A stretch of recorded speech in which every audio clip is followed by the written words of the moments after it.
Axel de Tarlet, on parle économie avec vous. Airbus va-t-il stopper définitivement le programme A380 ?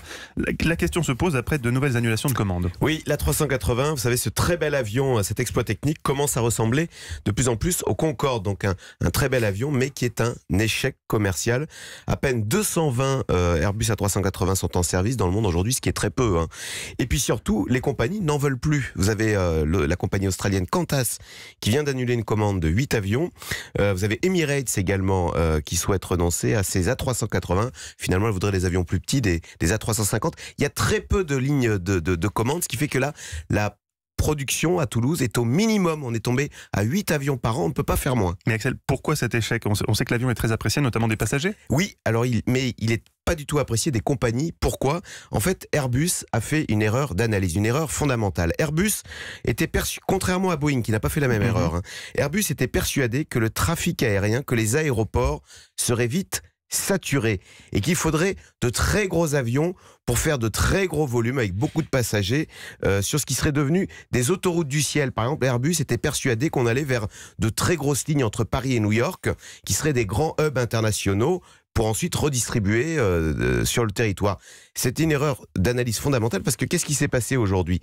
Eh bien, il s'est développé des vols de pointe à point entre les villes secondaires. Alors, je vais être concret. Si vous voulez aller à Chicago aujourd'hui, vous préférez prendre un vol direct Paris-Chicago.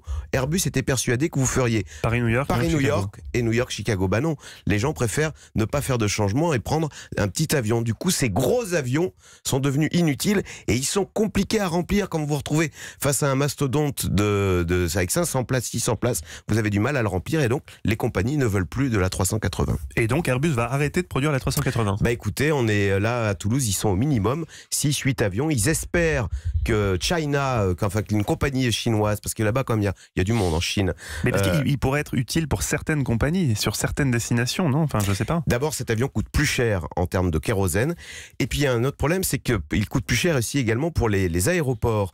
Pourquoi ? Parce qu'il y a 2 étages, ce qui veut donc dire qu'il faut des aménagements spéciaux à chaque fois.